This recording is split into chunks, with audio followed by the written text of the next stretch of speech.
Hello, this is Ron Paul with your weekly update for February 28th. During the past few weeks, Congress has been locked in a battle to pass a continuing resolution to fund government operations through September.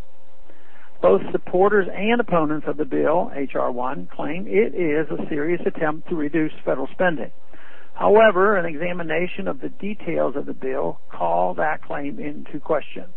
For one thing, the oft-cited assertion that H.R. 1 reduces spending by $99 billion is misleading.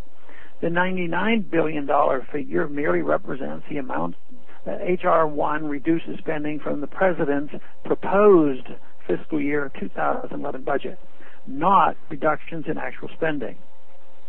Trying to claim credit for a reduction in spending based on cuts in proposed spending is like claiming someone is following a diet because he had only 5 slices of pizza when he intended to have 10 slices. In fact, H.R. 1 only reduces real federal spending by $66 billion compared to last year's budget. This may seem like a lot to the average American, but in the context of an overwhelming trillion-dollar budget and a national debt that could exceed 100% of the GDP in September, it is barely a drop in the bucket. One reason that H.R. 1 does not cut spending enough is that too many fiscal conservatives continue to embrace the fallacy that we can balance the budget without reducing spending on militarism. Until Congress realizes the folly of spending trillions in pretending to impose democracy on the world, we will never be able to seriously reduce spending. Congress must not only reject the warfare state, it must also reject the welfare state. H.R. 1 is more aggressive in ending domestic spending than foreign spending and does zero out some objectionable federal programs such as AmeriCorps. However, H.R. 1 leaves most of the current functions of the federal government undisturbed. This bill thus continues the delusion that we can have a fiscally responsible and efficient welfare state.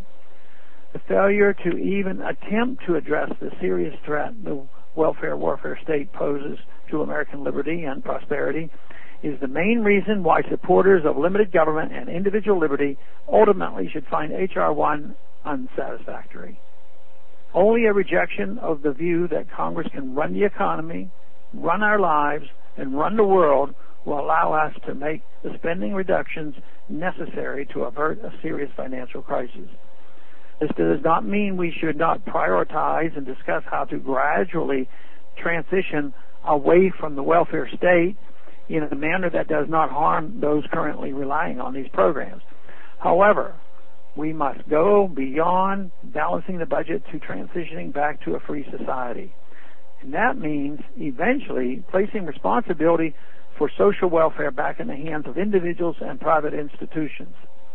Despite the overheated rhetoric heard during the debate, H.R. 1 is a diversion from the difficult task of restoring constitutional government and a free economy and society. It is time for Congress to get serious about cutting spending, not merely tinkering around the edges of the proposed budget and kicking the can down the road for future generations. If we fail to act decisively now, there will soon come a time when both our money and our capacity to borrow will run out. When that happens, our ability to negotiate and play political games with spending priorities will be over. To avoid real chaos, the time to start dealing with our bloated government budget is right now. Thanks for calling this update. A new update is placed on this number, 888-322-1414, every Monday. The written text can be found on my website, www.house.gov/Paul, under the heading Texas Straight Talk. Thanks for calling.